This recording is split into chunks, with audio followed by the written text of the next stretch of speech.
Hello, welcome to 15 Minutes with Devan. How has your week been? Not too challenging, I pray. I hope that life has been treating you kindly. As for myself, I thank God for all His mercies and compassion. Today I'll be talking about an attitude of gratitude. Sounds very basic, doesn't it? But so many of us exude, maybe even unknowingly, so many of us exude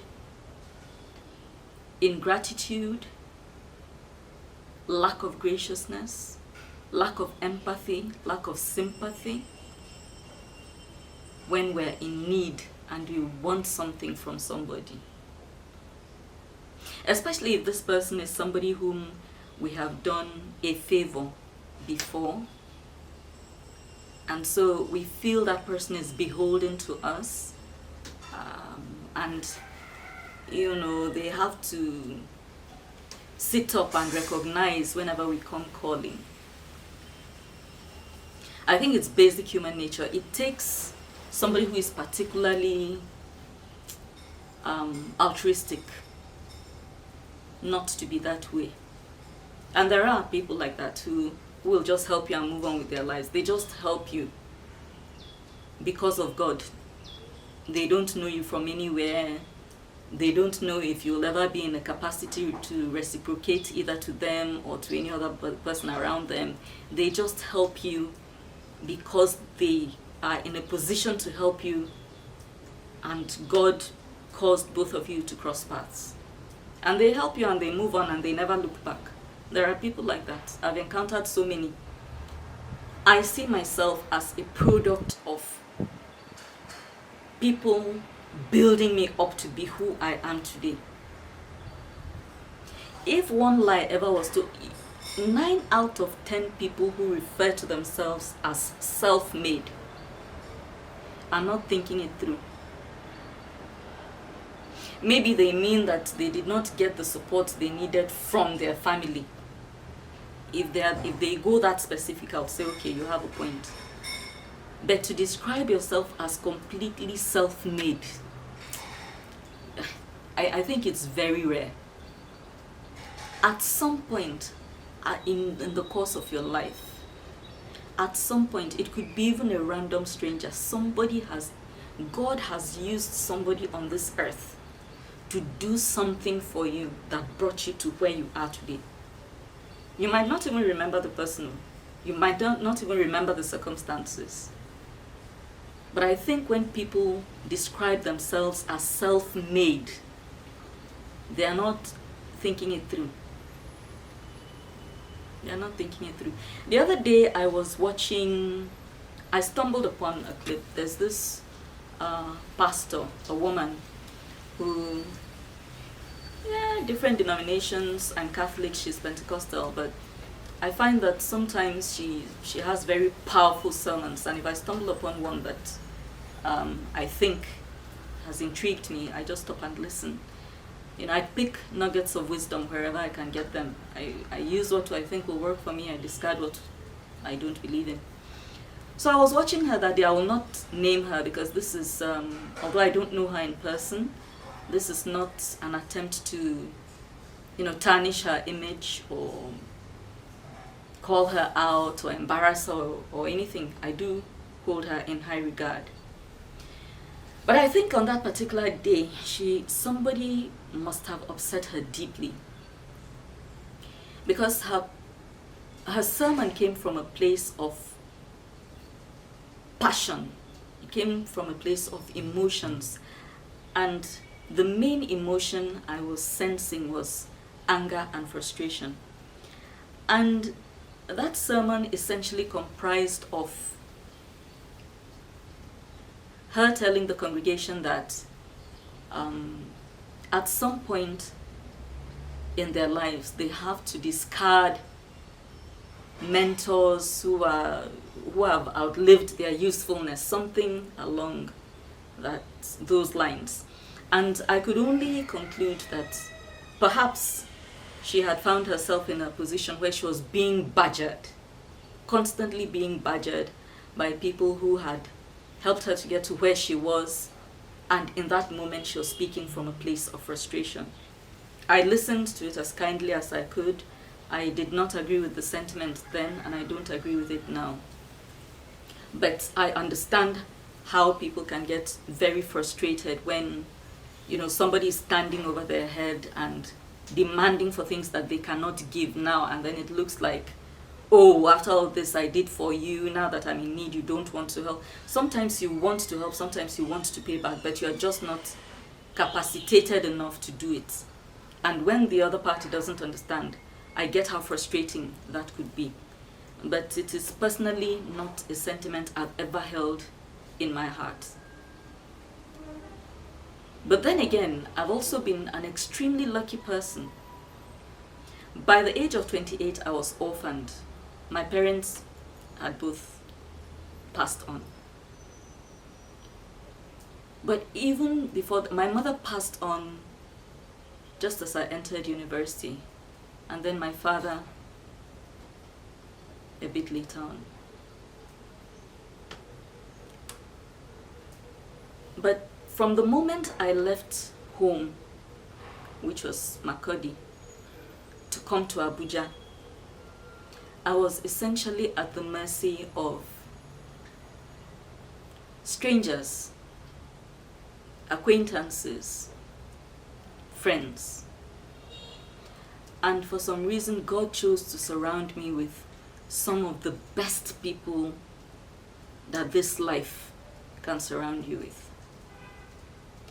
From colleagues to bosses in the office, to friends, acquaintances, complete strangers, somehow God constantly surrounded me with a support base outside the family. This is not me saying that family abandoned me when my parents died. Not at all, not by miles. They've always been there for me, always.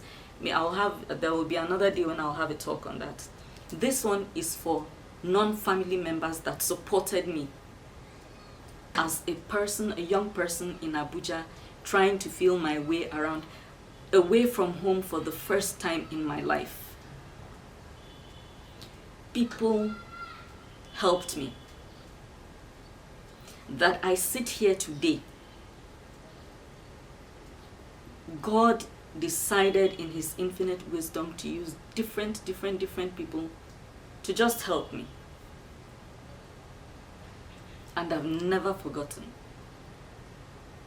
So based on that, I'm hesitant. I don't like describing myself as self-made. People have helped me to get to where I am today. People that had nothing to gain from that they would not benefit anything from me one way or the other. People just helped me. And I'm a product of all those bits of help that came. I will never forget that. And I don't look down on it at all. I don't take it for granted. I will never be at a place in my mind where I feel so frustrated that I will say things like, I need to discard. No. No.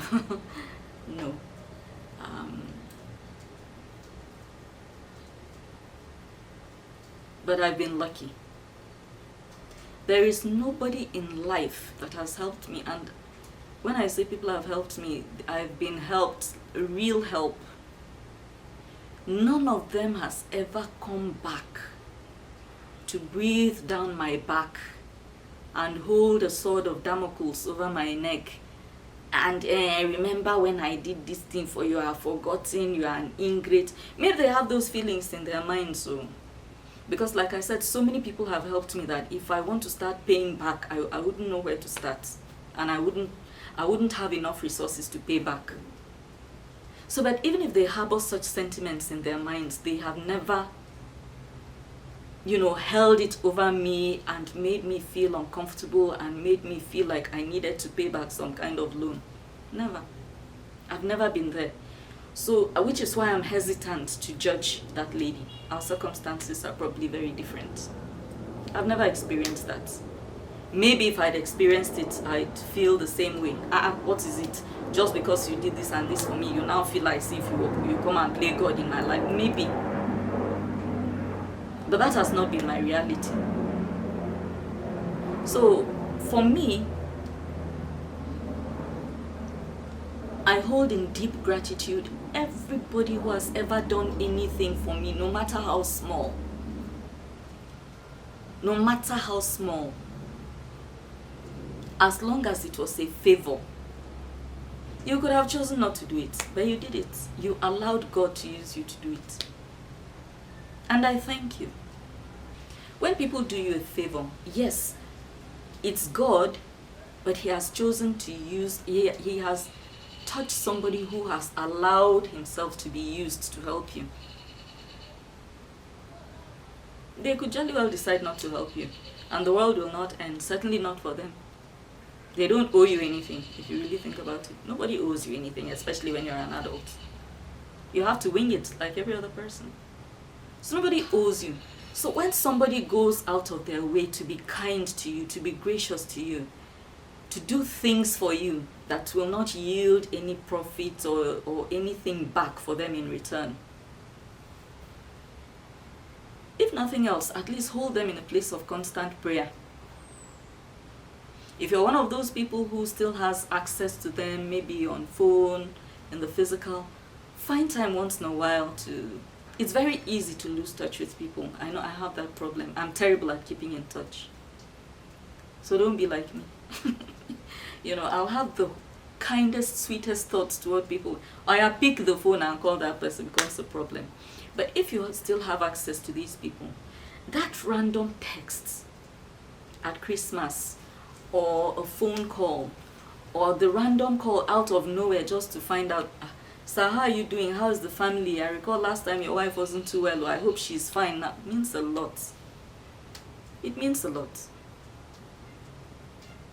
Don't get to that place where you feel like, at the end of the day, it's God that chose to bless me. If He didn't use you, He could have used somebody else. I feel as if that's also another,